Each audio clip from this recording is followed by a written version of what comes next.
உங்களோட health insurance பாலிசியில் some insured எல்லாமே முழுசாக நீங்கள் கிளைம் பண்ணிட்டாலுமே மறுபடியும் அது ரீஸ்டோர் ஆகிட்டே இருக்கும். இந்த மாதிரி ஒரு இன்சூரன்ஸ் பாலிசியை நீங்கள் தேடிட்டு இருக்கீங்களா? ஸோ அந்த மாதிரி ஒரு பெனிஃபிட்டோட இருக்கக்கூடிய இன்சூரன்ஸ் பாலிசி தான் கோ டிஜிட்டோட டபுள் வேலட் பிளான். இந்த கோ டிஜிட்டோட டபுள் வேலட் பிளான் பற்றி நீங்கள் தெரிஞ்சுக்கணும் அப்படின்னா ஆல்ரெடி ஃபுல் வீடியோவை நாங்கள் டீட்டெயிலாக எக்ஸ்பிளைன் பண்ணி எங்களோட யூடியூப் சேனலில் போஸ்ட் பண்ணியிருக்கோம்.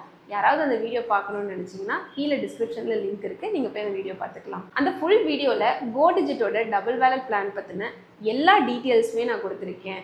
எக்ஸாம்பிளுக்கு வெயிட்டிங் பீரியட் எவ்வளோ, கோ பேமெண்ட் இருக்கா இல்லையா, நெட்வொர்க் ஹாஸ்பிட்டல்ஸ் டீட்டெயில்ஸ், இந்த மாதிரி எல்லா டீட்டெயில்ஸுமே நான் அதில் அப்டேட் பண்ணியிருக்கேன். அது மட்டும் இல்லாமல் என்னென்ன கவரேஜஸ்லாம் அந்த பிளானில் கிடைக்கும் அப்படிங்கிறதையும் நான் அதில் எக்ஸ்பிளைன் பண்ணியிருக்கேன். ஸோ மிஸ் பண்ணாமல் அந்த வீடியோவை போய் பாருங்கள். ஆல்ரெடி நீங்கள் யாராவது இந்த கோ டிஜிட் டபுள் வேலட் பிளான் வச்சுருக்கீங்க அப்படின்னா அதை கமெண்ட்டில் சொல்லுங்கள். இல்லை வேறு ஏதாவது ஒரு பிளான் பற்றின வீடியோ உங்களுக்கு வேணும்னு நினச்சிங்கன்னா அதையும் கமெண்ட்டில் சொல்லுங்கள். நான் உங்களுக்கு அந்த இன்சூரன்ஸ் பாலிசியை வீடியோவாக கொடுக்குறேன். இன்சூரன்ஸ் சம்மந்தப்பட்ட வீடியோக்கு எங்களோட சேனலை மறக்காமல் சப்ஸ்கிரைப் பண்ணி வச்சுக்கோங்க. Stay safe and stay healthy. Thank you.